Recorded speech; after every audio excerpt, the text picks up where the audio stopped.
वैसे तो बिहार अपनी राजनीतिक गतिविधियों के लिए खूब जाना और पहचाना जाता है, लेकिन इन दिनों बिहार शिक्षा विभाग के जो सेक्रेटरी हैं के पाठक, उनके क्रियाकलापों की वजह से बिहार की खूब चर्चा भी हो रही है। और झारखंड में चूंकि पड़ोसी राज्य है, लिहाजा यहाँ भी उसकी खूब चर्चा होती है। और आए दिन अखबारों में हम ये पढ़ते हैं, सुनते हैं, देखते हैं कि के पाठक के एक आदेश निर्देश के बाद वहाँ के स्कूलों में वहाँ के शिक्षकों की क्या कुछ प्रतिक्रिया आ रही है। मेरे बगल में जो तस्वीर आप देख रहे हैं, ये महिला शिक्षिका की है और बताया जाता है कि ये भागलपुर की तस्वीर है। और जैसी खबर मिली है उसके मुताबिक इस शिक्षिका को यह पता चला कि उनके जो सचिव हैं शिक्षा विभाग के पाठक, उनका दौरा जो है उनके स्कूल में हुआ है। उसकी डर की वजह से ये बेसुध हो गई हैं, खौफजदा हो गई हैं और कहीं न कहीं बेहोशी की हालत में हैं। जो दूसरी इसकी शिक्षिकाएं हैं, जो टीचर्स हैं, वो उनको कहीं न कहीं फिर से होश में लाने की कोशिश कर रहे हैं। काफ़ी भीड़ है, काफ़ी हो हंगामा है और ये तस्वीर खूब वायरल भी हो रही है।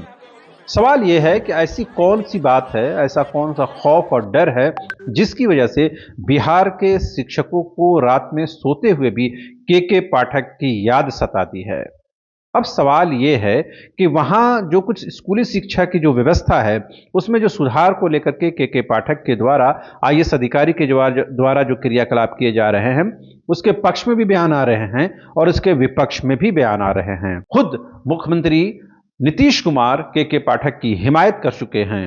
ऐसे में साफ है कि सरकार का हाथ जो है उनके सिर पर है। ऐसे में एक शिक्षिका अगर बेहोश होती है या ऐसी कई शिक्षिकाएं बेहोश हो जाएं, उसके बावजूद भी सरकार को बहुत ज्यादा फर्क नहीं पड़ता है। अब अगर हम बात इस चीज को झारखंड के संदर्भ में देखने और समझने की कोशिश करें, तो क्या ये समझ सकते हैं कि झारखंड में जो स्कूली शिक्षा की जो हालत है, उसमें सुधार के लिए क्या के पाठक जैसे अधिकारी की जरूरत है? क्या के पाठक जैसे आईएएस अधिकारी की झारखंड के शिक्षा विभाग में जरूरत है, जो यहाँ की स्कूली शिक्षा को बेहतर कर सके? इसके पक्ष में और इसके विपक्ष में खूब दलाइल पेश किए जा सकते हैं कि उनका जो रवैया है, उनका जो कड़क मिजाज है, वो ठीक नहीं है, वो शिक्षकों के लिए, शिक्षा के लिए ठीक नहीं है, ऐसा कहा जा सकता है।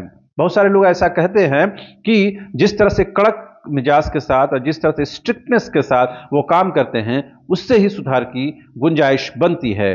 मैंने कहा कि इसके पक्ष और विपक्ष में कई दलील पेश की जा सकती है, लेकिन इस तस्वीर को देखिए कि महिला किस कतार ज़ारो कतार रो रही है, बेहोशी की हालत में है। इससे भी स्पष्ट है कि कहीं न कहीं के पाठक ने जो कुछ नियम परिनियम बनाए हैं, उससे बिहार के शिक्षा विभाग में कहीं न कहीं हड़कंप मचा हुआ है, शिक्षकों में हड़कंप मचा हुआ है। ऐसे में क्या झारखंड में ऐसे आईएएस अधिकारी की ज़रूरत है? शिक्षा विभाग में खास करके स्कूली शिक्षा एवं साक्षरता विभाग में ऐसे अधिकारी को लाने की जरूरत है, जिससे यहां पर भी स्कूली शिक्षा को बेहतर किया जा सकता है। अब सोचिए और समझिए, उसके बाद ही इसका जवाब दीजिए। धन्यवाद।